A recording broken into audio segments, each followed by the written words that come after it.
My parents sent me a bill for the years I lived in their house, after I escaped for refusing to pay for my beloved sister, but my lawyer will sue them for free, because they're idiots.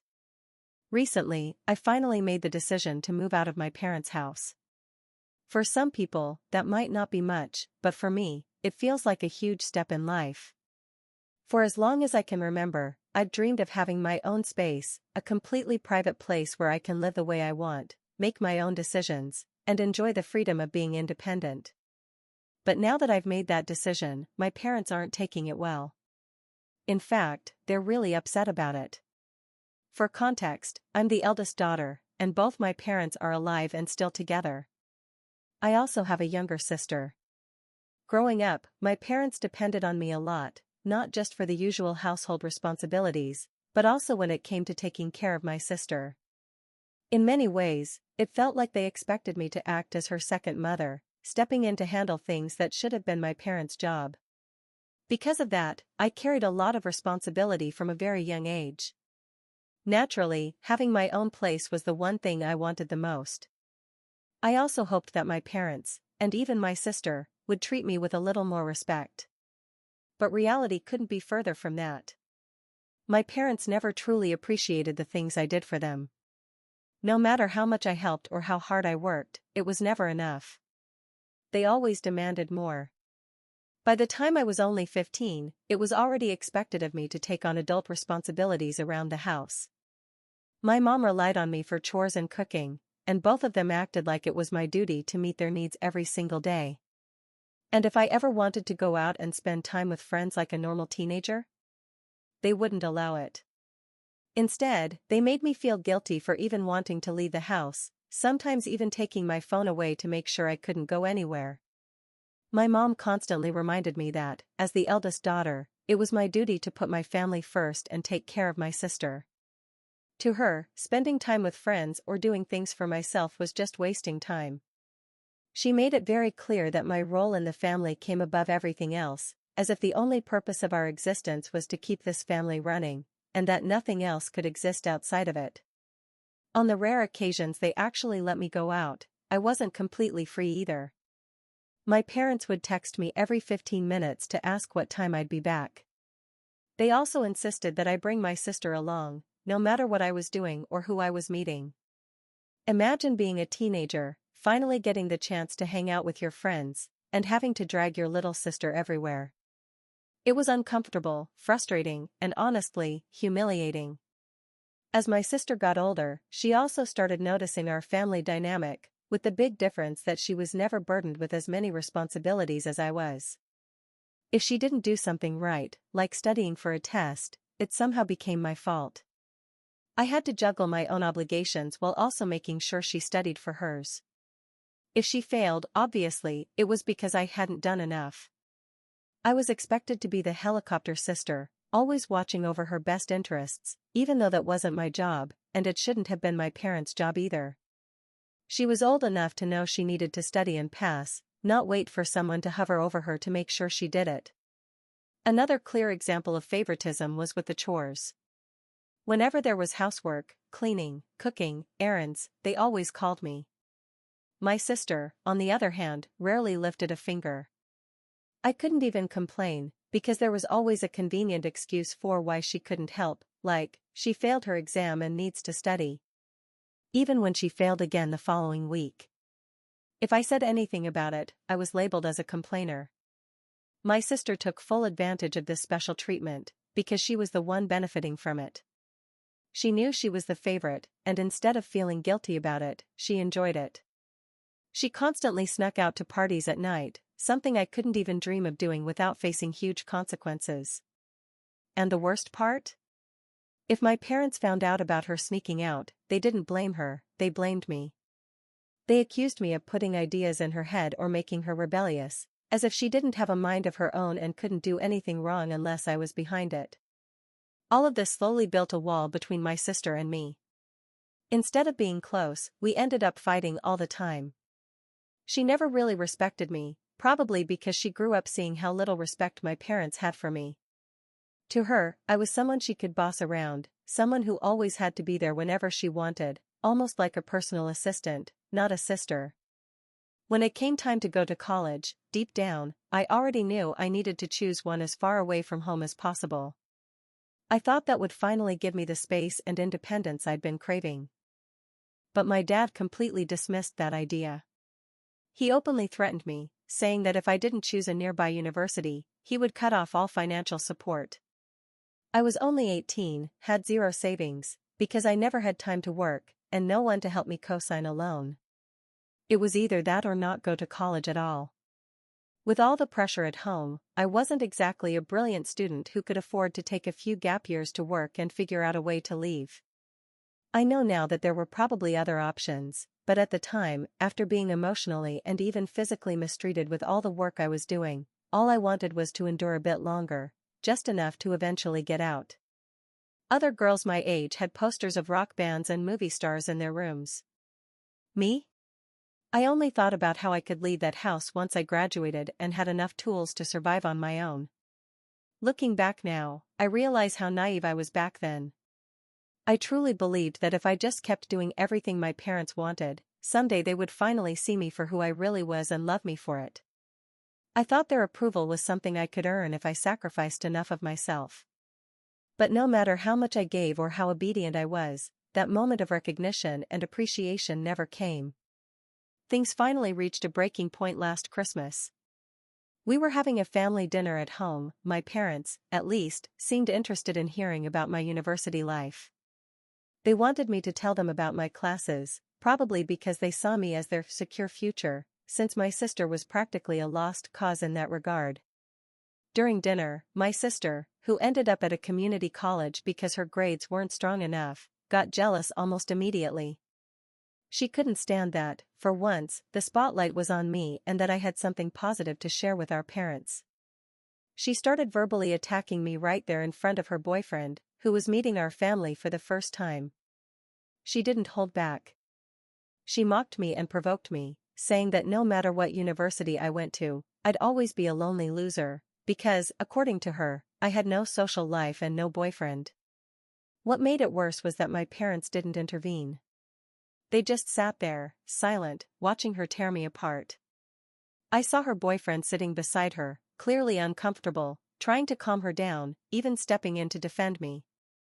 But she kept going, mocking my weight and saying how disgusted she was to be related to me. She called me a nerdy loser with no social life, trying to humiliate me in front of everyone. I finally snapped and told her that maybe, in her eyes, I was a nerd, but at least I had more to show for myself than her tiny brain. Maybe that's why she needed a boyfriend, because she relied on guys to pay for her things, since she'd never be able to earn enough on her own to buy even an olive to eat. Her boyfriend smirked, probably because even he could see how entitled she was being, though, of course, everyone except my family noticed that. That's when my mom jumped in to defend my sister. She told me I had no right to talk to her that way, that I was being arrogant and condescending. According to her, my sister was working hard on her studies, and being in a relationship was good for her. She said that just because I couldn't find a boyfriend didn't mean I could talk down to my sister and pour all my frustration onto the family dinner table. Of course, she conveniently ignored the part where my sister had been the one attacking me first. But things got even worse. According to my mom, and my dad, who nodded along, it was time for me to start working and helping them out. Apparently, my parents had been financially supporting my sister without getting much in return, so now that money should come from me, as a way to teach me a lesson. I couldn't hold back anymore. I shouted, "And what about me? Why can't you help me for once? Why don't you ever give me any money?" And here's the truth, they've never given me a cent, not even to pay for college. They only co-signed my student loan. Everything else, I've had to pay myself with part-time and seasonal jobs. My main goal was always to finish school as quickly as possible, not to delay my graduation by taking on more work. My mom just shook her head and told me I should be grateful for what I had. She said sending money home would teach me to respect my family, because I shouldn't be greedy or selfish, or expect anything in return. Crushed, I got up from the table and went to my room to be alone.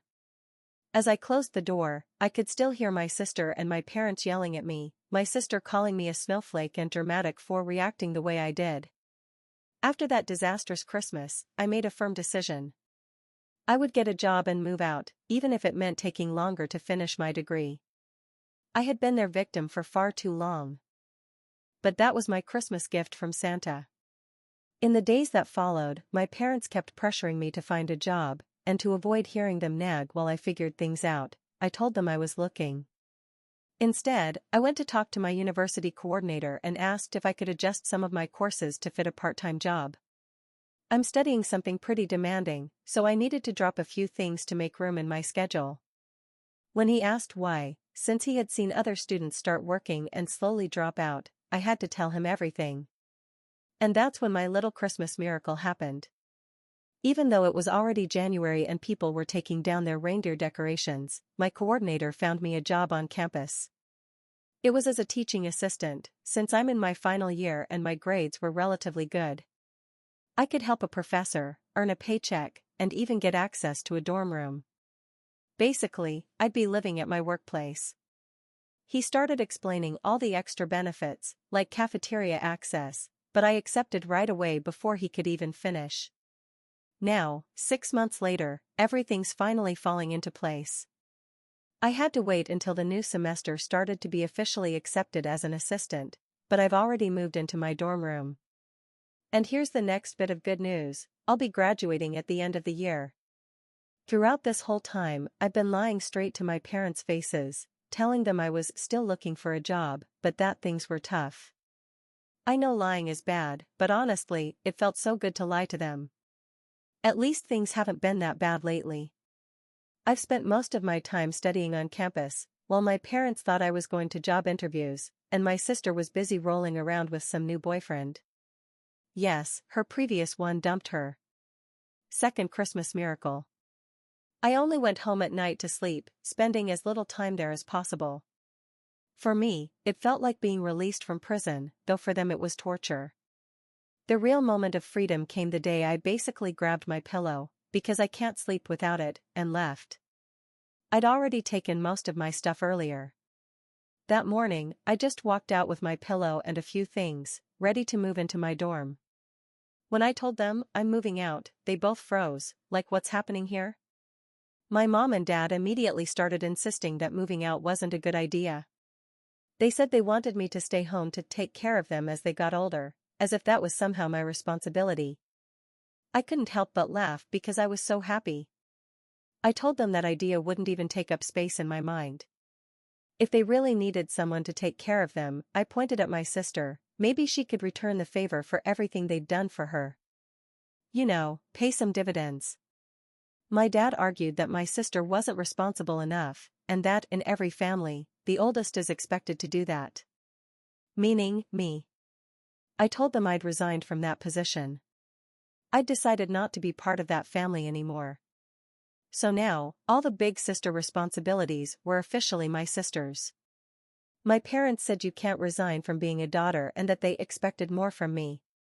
I told them clearly that I didn't care what they expected, and that I didn't need their approval to stop considering myself their daughter.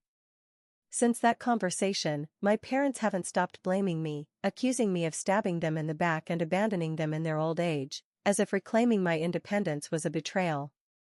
I can't deny their words hurt, but by the time I reached my dorm, I'd already blocked them. So it was only a faint sting. Now, my only concern is doing well at my job, maybe enjoying some of my privileges at the cafeteria, and finishing my degree. That way, I can land a well-paying job and move into my own apartment, or wherever. I guess lying to them these past months might make me look like the bad guy. But honestly, I don't care. I think it's a small payback for all the awful things they did as parents. What matters to me now is watching that house slowly fall apart without my help with the chores. Edit, since some people have been asking questions, I imagine others might have too. I don't know my sister's reaction, probably neutral. As I said before, we tried to avoid each other, or at least I did. I doubt my parents are making her do chores around the house. Those delicate hands that never worked a day in their life, except to please some guy, wouldn't even know what a mop looks like. As for my parents, I haven't heard much from them, except the last few messages before I blocked them. They said I should turn around and come back, that I'd regret this, and that I still had time to make things right. But there I was, sitting in my Uber, pillow under one arm, phone in the other, hitting the block button, with the biggest smile you could ever imagine on my face. If you met me in real life, you probably would have never seen me smile like that before. And my parents? They had long faces. And honestly, I'm proud of that, because it's my responsibility that they're finally feeling that way. Update 1.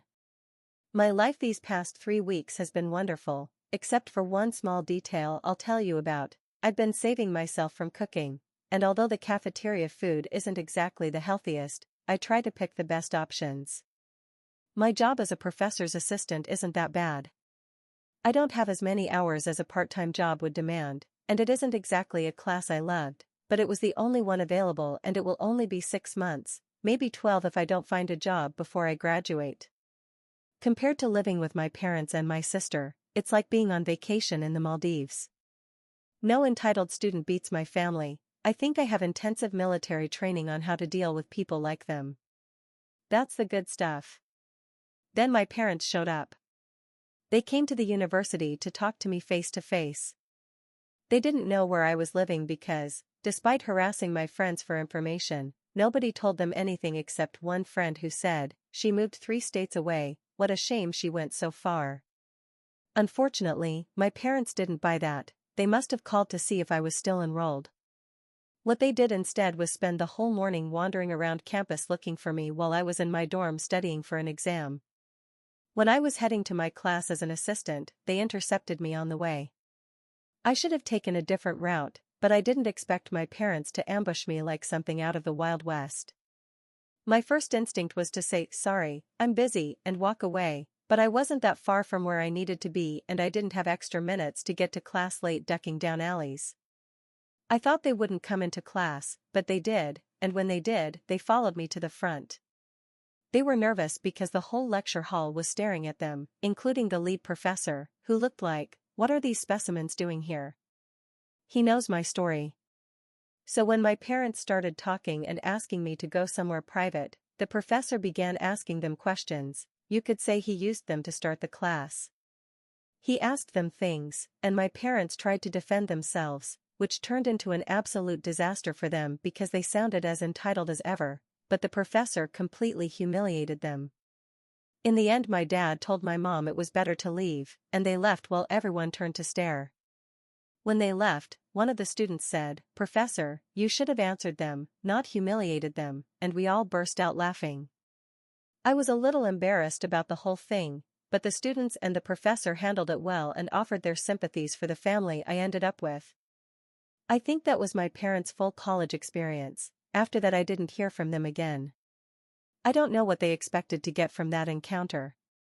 If you've ever kept a tiger in captivity and then set it free into the wild, it's not like that animal will be convinced to go back into a cage. You're going to have to fight it, and you'll probably have to say goodbye to an arm to get it back. Update 2. It's only been 2 months since I moved out, and guess what? I just received a bill from my parents for my monthly expenses since I turned 18. Yes, apparently the years I lived with them, despite having done a lot of work, weren't free. According to them, all that care, food, and shelter, everything, in heavy quotation marks, has been estimated and put into an absurdly large number. It's funny until you realize these people actually expect me to pay it. I wonder if my sister got a similar bill. How naive of me if they think that invoice was bad. My dad also sent me an email outlining the sacrifices they supposedly made in their lives because they had me when they were young, which is true, but they had me. I'm not going to shout at them, it's time to have me now. According to him they spent thousands raising me, they sacrificed so much, and what did they get in return? An ungrateful, selfish daughter. He went on and on about how much they'd done for me, presenting it like some Greek tragedy where they are heroes with long hair flowing in the wind.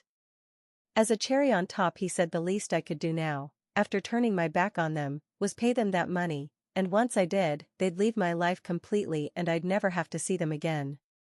I know they'd never treat my sister like that. She never had to earn anything, never had to work for anything, and yet I'm expected to carry all the responsibility, including financially. They would never ask her to pay anything because somehow she's always special in their eyes. At first my plan was petty: send a penny in an envelope with a note that said, "Here's everything I owe you, keep the change." However, I talked this over with someone at university who recommended I consult one of the law professors for a pro bono session. He said he wouldn't charge if I allowed him to use my story as a teaching example in class. He always uses crazy stories like this to teach his students, and this one would be perfect. Everyone would remember a pair of delirious parents suing their daughter. So I did. He warned me that sending a penny could be taken as an acceptance that I acknowledged they had done something for me. Instead, we're preparing a lawsuit. The money they owe me for my years of work at home as maid and babysitter, if we calculate it at a reasonable hourly rate, it's higher than what they're charging me. If we reach a settlement, they'll be the ones paying me. I'd love to see their faces when they get the notice. But though we don't really plan to go through with it, just to be a little petty and have some fun with my parents until they get tired of it. We're not ruling out actually doing it either, in case my parents decide to keep pushing their nonsense. After all, the professor wouldn't mind taking it further. Update 3. 2 weeks have passed since my last update, and my parents' response didn't come from a lawyer, it came from yet another email. This time they said it wasn't fair that I was suing them, that I couldn't do that. Well, watch me. At this point, it's not even something I want to do. My lawyer says it's his moral duty to take these idiots to court. Aside from sounding indignant, they keep insisting that the least I could do is return the favor by sending money home every month. Well, I have sent something home, the notification that the lawsuit is still active. My parents have nothing to gain here. No judge is going to grant them what they're asking for, because there's absolutely nothing in writing stating that they ever informed me I had to pay for living there. On the other hand, I can get plenty of proof: neighbors, friends, and other people willing to testify for me. They'll be the ones spending money on a lawyer, while mine is working for free. Even if a judge found their claim valid, they'd still be at a disadvantage with mine. There's no scenario where this ends well for them. Like I said before, if you try to shove a tiger back behind bars, it'll take your arm. Well, I hope they weren't too attached to theirs, because I'll be hanging those arms on my wall when I'm done with them, figuratively speaking, of course. Now, about my sister, she had something to say about all this. She's actually a key witness in my case, though that wasn't the intention at first. She posted on social media saying I was jealous and bitter because I resented my parents for making me babysit her or do chores like any other teenager. However, she deleted it soon after, once people started calling her out with the truth, that she never had to do any of that. My lawyer thinks we've got what he calls a smoking gun, which is ironic considering it came from the golden child herself. And no, she didn't do it to help me, she did it out of her own stupidity. Next time, mom and dad should pick a smarter favorite daughter, not one who's going to help me win. Update 4. It's been 2 months since my last update, and things are still escalating. More updates on the lawsuit. My parents keep sending emails, it's the only place I haven't blocked them. My lawyer says it's a fly trap, because they keep falling for it, sending us every idiotic thing that comes to mind. It doesn't hurt if it helps the case. Now they're asking me to drop the lawsuit because if they lose, they could also lose their house. At first, I thought that was a joke to make me feel sorry for them, which I didn't. But my lawyer said their mortgage hasn't been paid in months. I haven't replied, since I'm still avoiding giving them anything they could use against me. But honestly, I'm dying to tell my mother she can ask my sister if one of her boyfriends could pay for her instead. After all, dating guys was supposed to be her strong suit, right? Then maybe it's time to put that talent to use. My sister seems to have learned her lesson and has stayed quiet, or maybe she's too sad about possibly losing the house too. What a shame, she was doing so much for all of us, our best ally and all. As for the case, we're still open to settling or going to trial. My lawyer says he's ready for anything, that there's no case right now giving him more satisfaction than this one. The best move for my parents would be to settle, because even in the best case scenario, they'll spend a fortune on lawyers. If they just offer a settlement, even a few $1,000s, we'll probably accept, because honestly, this won't go very far in court anyway. But the financial stress on them will be brutal. At this point, I think they're hoping I'll drop the case because they assume my lawyer is draining me financially. They can keep thinking that. We could keep this going as long as we want, it's not like either of us is getting tired. Update 5. The most important news, I've finished university. I don't have a job yet, but I'll stay about 6 more months as a teaching assistant before I find one and move out. I can still use the dorms and cafeteria for now. We've won our case, in a way. It wasn't for a huge sum, considering the circumstances. Not enough to move out and start my life yet, but if you've ever seen a house of cards, you know it doesn't take much for everything to collapse, and that's exactly what's happened to my parents and sister. A light breeze, that's all it took. The lawsuit was enough to make everything fall apart. My parents finally offered $5,000 to make it all go away, and we were ready to accept and end it. But my lawyer said, you know what? Let's have a little more fun. He demanded $5,200, with the extra $200 being his fee. It worked on multiple levels, a small reward for him, though he did it mostly for the fun of the case, and also to show my parents how little their honor was worth. We think their own lawyer probably cost them around $3,000. The extra $200 also covered our celebratory dinner, paid for by my parents. In the end, they agreed, because not doing so would have cost them even more. The whole thing was hilarious. My lawyer said, make it $5,200 and we'll close the deal, extending his hand. My parents, resigned, said yes, and it was over. But no, my parents didn't save the house, now they're renting somewhere I don't know. I only heard my sister isn't living with them anymore. So yes, I could use those $5,000 to move out on my own until I get a full-time job, but working here has been so rewarding and fun that I'm even considering pursuing a career as a teacher. It's just something I've been thinking about, though if I do, it'll probably be at another university, since there are no open positions here at the moment. I want to make the most of my last months here, even though I could leave any time I wanted. What I'll truly miss is writing here. It was the second best thing to come out of all this. The first was getting my revenge on my father. But I'm not crying about saying goodbye, I just got something in my eye. Edit, here's the happiest person on earth doing a mini update, I've found a job. Not as a professor, though. Honestly, I didn't have a particular preference, but I didn't like the idea of waiting years to get a permanent teaching position. I'll be moving to my own place next month. Another mini update, my sister has finally dropped out of college. To be honest, I don't think it'll make much difference in her life. I think she only went there to find boyfriends, because I never really saw her study,